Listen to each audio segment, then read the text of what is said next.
Non loin de Marrakech, blottie dans les contreforts de l'Atlas, la vallée de l'Ourika abrite en son sein un trésor inestimable.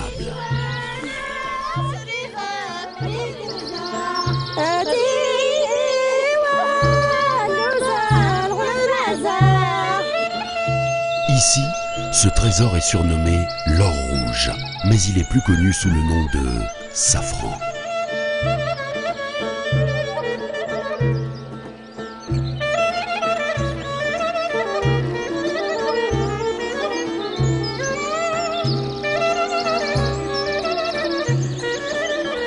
C'est au premier rayon du soleil que la récolte a lieu.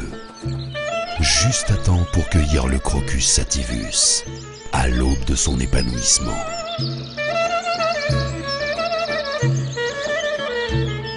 Patiemment butinées dans le soleil automnal et récoltées de façon délicate, ces fleurs rares et élégantes sont à l'origine de l'épice la plus chère du monde. Toute l'attention et la douceur des mains de femmes sont nécessaires pour saisir ces fleurs fragiles et éphémères, dont les élégants pétales violines renferment le précieux pistil, objet de toutes les convoitises.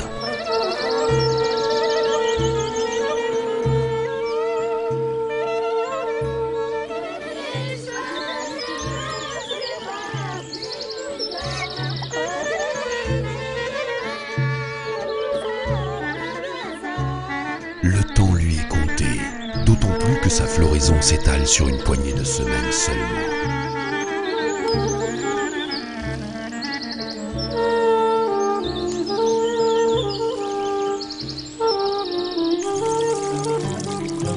Comme tout trésor naturel, le safran répond à des étapes de conception rigoureuses.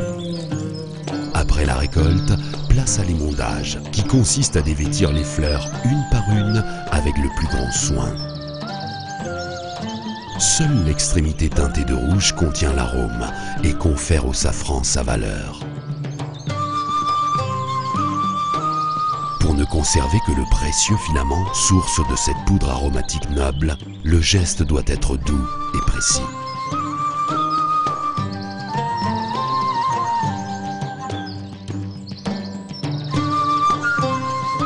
Quelques grammes de cette fameuse épice représentent de grandes quantités de fleurs, mais aussi des journées d'un patient ouvrage réalisé avec la plus grande virtuosité pour extraire du cœur de la fleur le substantifique or rouge.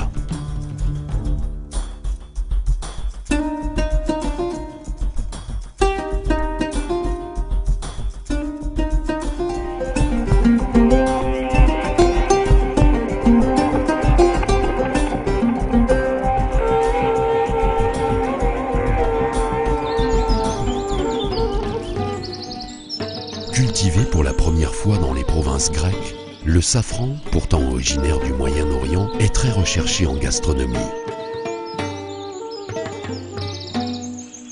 Il est utilisé dans nombre de recettes et s'achète pour cela à prix d'or.